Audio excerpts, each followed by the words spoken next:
өзі барлығымыз білеміз ғой, қазір барлық сауатты ғой. Біз тек қана естігенімізді, білгенімізді тағы да бір еске салу үшін ғана айтып жатырмыз. Соның бірі Пайғамбар саллаллаху айтқан хадис бар. Екі түрлі нығмет бар. Оны адамдардың көбісі қадірін білмейді.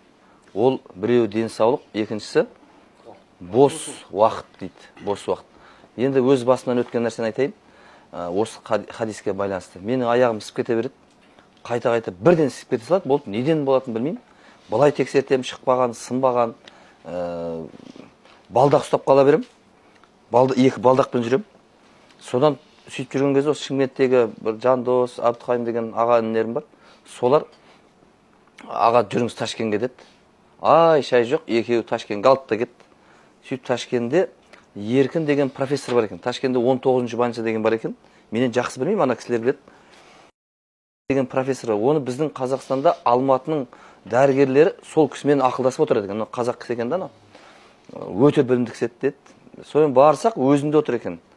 Кіргізді да бірден аяғымды былай салды, олай салды, былай салды да, өздерінің үлкен аппараттары бар екен. Әбден салды да, сынғанда, шыққанда еш нәрсе жоқ деді. Сөйтті де айтты, кола ішесіз ба деді. Ойбай, кола деген біздің жастығымыздың басында тұрады ғой. Холодильникте тұрады, машинада тұрады. Өйткені имам деген таңнан кешке дейін тамақтың ішінде жүресің ғой біз. Бізде басқа жұмыс жоқ сияқты негізі, көп адамдар сөйтіп ойлайды енді. Бірақ өткенде бір жігітті қасыма ертіп алдым. Таңның ертеңінен кешке дейін ертіп алдым. Сөйтем кешке қарай айтты ғой. Біз сіздерді басқаша ойлау керек. Не деген үйлерге кіріп шықтық. Біреу жылап жатыр, біреу ажырасып жатыр, біреу үйленіп жатыр, біреу туылып жатыр, біреу қырқып жатыр деген сияқты неше түрлі оқиғалардың ішіне кіріп шықты ғой.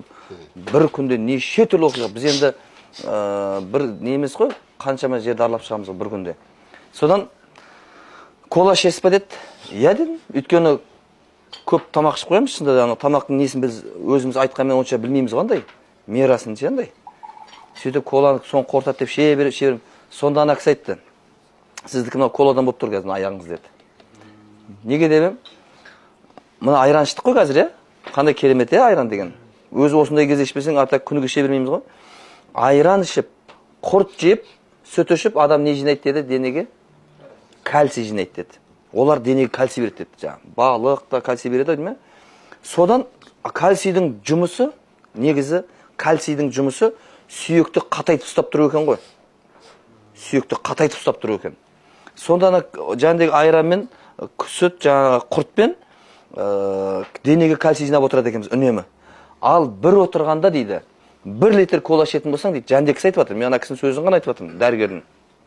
Дәрігер онда әшейін бір ауылдың дәрігері емес, профессор ол кісі үлкен. Сонда айтты, 1 литр кола ішетін болсаң бір отырғанда деді, 1 ай айран ішіп, құрт жеп, жинаған кальцийіңді шайып жібереді деді. 1 айдағы деді, 1 ай бойы деді. Ал күніге айран ішіп жатқан адам бар ма? Күніге ауылдың таза құртын жеп жүрген адамдар бар ма?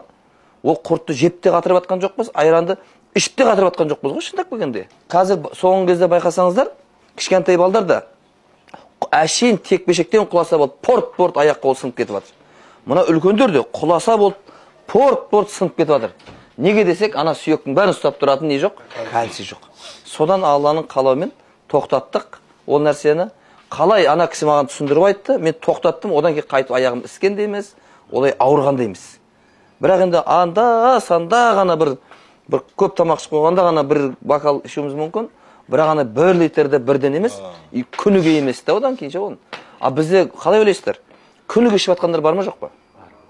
Бар. Күніге ішіп жатқан адамдар бар. Біріншіден бауырды құртады екен. Екінші сүйектегі кальцийдің бәрін ыдырат лақтап тастайды екен. Ертең ол адамдар біраз уақыттардан кейін анау аяқ сүйектерінің арасында кальций кеткеннен кейін анау ұстамайды да бір-бірін жейді ертең анау. Неткеннен кейін. Сол үшін ағайындар оны бір анда-санда ғана болмаса күнделікті қолданатын нәрсе емес екен ғой. Соны бір соңғы кездерде бір ауыз айтып жүрмін, енді бір ауыз. Енді әркім өзі біледі. Біздіңкі тек қана не біздікі? Ескерту. Ал Алла Тағала Құранында не дейді? Ескерту пайда береді дейді. Пайда береді.